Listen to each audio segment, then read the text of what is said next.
બનાસકાંઠામાં એસટી બસને ધક્કા મારવાનો વારો આવ્યો છે।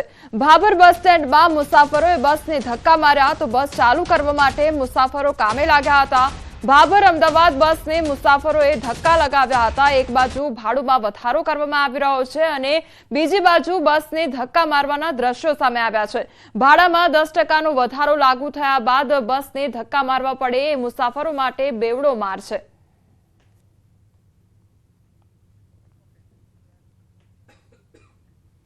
વડોદરાના સાવલીની મંજુસર જીઆઈડીસીમાં કંપનીમાં ભીષણ આગ લાગવાની ઘટના બની। જીઆઈડીસીમાં વહેલી સવારે અચાનક આગ લાગતા નાસભાગ મચી ગઈ હતી। ટાઇલ્સનો પાવડર બનાવતી કંપનીમાં આગ લાગી હતી। 4 થી વધુ ફાયર ફાઇટરની મદદ લેવામાં આવી હતી તો આ તરફ કચ્છમાં કંડલા પોર્ટમાં ક્રેનમાં આગ ભભૂકી હતી। જેટી નંબર 7માં ઉભેલી ક્રેનમાં આગ ભભૂકી હતી તો બીજી તરફ અરવલ્લીના મેઘરજ તાલુકા વિસ્તારના ડુંગર પર આગ લાગી હતી। ઢેકુડી ગામ પાસે જંગલમાં ભીષણ આગ લાગતા વનરાજ બળીને ખાક થઈ ગઈ હતી। ત્યારે સુરતના મેટ્રોના પિલરમાં પણ આગ લાગવાની ઘટના બની હતી। વેલ્ડિંગની કામગીરી દરમિયાન મેટ્રોના પિલરમાં આગ લાગી હતી તો ફાયર વિભાગને જાણ થતા ફાયર ફાઇટરો ઘટના સ્થળે પહોંચ્યા હતા। પાણીનો મારો ચલાવી ફાયર વિભાગે આગ પર કાબુ મેળવ્યો હતો। શહેરના રિંગ રોડ નજીક આગનો બનાવ બન્યો હતો।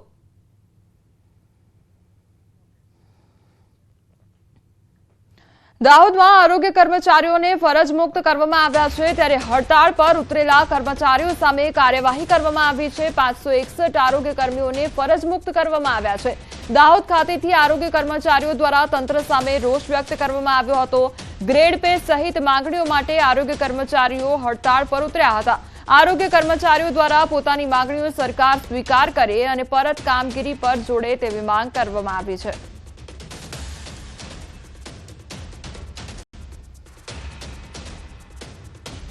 દાહોદ જિલ્લા પંચાયતની આરોગ્ય શાખા સાથે જોડાયેલા જે 561 જેટલા કર્મચારીઓને અત્યારે ફરજ મુક્ત કરવામાં આવ્યા છે ત્યારે ક્યાંક ને ક્યાંક જે 4 કેડરના આરોગ્ય કર્મચારીઓ છે તેઓમાં પણ હાલ રોષ જોવા મળી રહ્યો છે। પોતાની પડતર માંગણીઓને લઈને જેઓ કે હડતાલ પર ઉતર્યા હતા ત્યારબાદ તેઓને ફરજ પરથી છૂટા કરી દેવામાં આવ્યા છે। આપણી સાથે આરોગ્ય કર્મચારી છે તેઓ સાથે વાતચીત કરીશું। શું નામ છે આપનું? મારું નામ છે લાલાભાઈ પરમાર, MPHS। હું ધાનપુરથી આવું છું। સાહેબ, છેલ્લી અમારી 2001થી ટેકનિકલ ગ્રેડ પેની માંગણી છે અને 2001ના ઠરાવ મુજબ સરકારે અમને ટેકનિકલ જાહેર પણ કરેલા છે। અમે 2018માં, 2019માં, 2022માં અમે ક્રમશઃ સરકાર પાસે માંગણી પણ કરી, અમે અમારા આંદોલન પણ કરવું પડ્યું, પરંતુ સરકારે અમારી કોઈ પણ માંગણી આજ દિન સુધી સ્વીકારી નથી। અને 6/3/2023ની અંદર અમને સરકારે એમની કમિટી રચી અને એમાં અમને ટેકનિકલ ડિક્લેર પણ કર્યા છે, પરંતુ સરકાર ક્યાંક ને ક્યાંક અમને ગ્રેડ પે આપવા માટે રાજી નથી કે શું છે એમને ખબર નથી પડતી। આ લોકોએ કારણદર્શક નોટિસ આપી, પછી એના પછી અમને ખાતાકીય તપાસની નોટિસ આપી અને એ પછી અમને કે ખાતાકીય પરીક્ષા તમે નથી આપી એ રીતે અમને ફરજમાંથી મુક્ત કર્યા છે।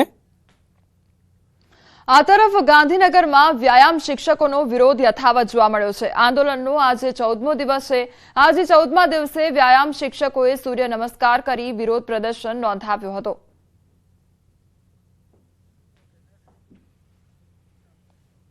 આણંદના બોરસદમાં તોડબાજનો વિડીયો વાયરલ થયો છે। મર્ડર કેસમાં ફસાવાની ધમકી આપી રૂપિયા પડાવ્યા અને મહિલા પાસેથી 15,000નો તોડ કર્યો છે। બોરસદના દાવોલ ગામે પોલીસના નામે ધમકી આપી હત્યાના કેસમાં ફસાવાની ધમકી આપી તોડબાજે 15,000 ખંખેરી લીધાનો વિડીયો વાયરલ થયો છે।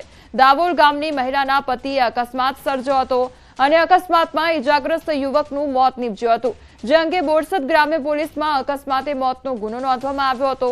મહિલાને ધમકીઓ આપી ડરાવીને રૂપિયા પડાવી લીધાનો વિડીયો વાયરલ થયો છે। જો કે ન્યૂઝ 18 ગુજરાતી આ વિડીયોની પુષ્ટિ નથી કરી રહ્યું।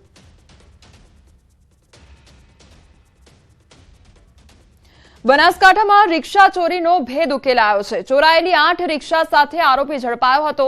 અમદાવાદમાં 8 સ્થળોએ ચોરીનો ભેદ ઉકેલાયો હતો। બાતમીના આધારે દિનેશ વાલ્મીકીને ઝડપી પાડતા પૂછપરછમાં મામલો સામે આવ્યો। અમદાવાદની 8 જગ્યાએ રિક્ષા ચોરીનો ભેદ ઉકેલાયો।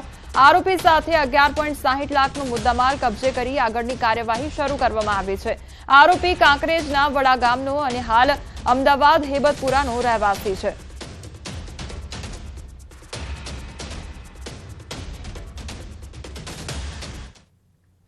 સમગ્ર દેશમાં આજે ચેટીચાંદની ઉજવણી થઈ રહી છે ત્યારે અમદાવાદમાં નરોડા ખાતે ચેટીચાંદની ઉજવણીમાં મુખ્યમંત્રી ભૂપેન્દ્ર પટેલ હાજર રહ્યા છે। અમદાવાદ મ્યુનિસિપલ કોર્પોરેશન દ્વારા કરવામાં આવ્યું હતું આયોજન। મુખ્યમંત્રી ભૂપેન્દ્ર પટેલે શોભાયાત્રાનું પ્રસ્થાન કરાવ્યું। મોટી સંખ્યામાં સિંધી સમાજના લોકો હાજર રહ્યા છે। જોરદાર તાળીઓના થકી આપણે તેમના આગમનને વધાવીએ।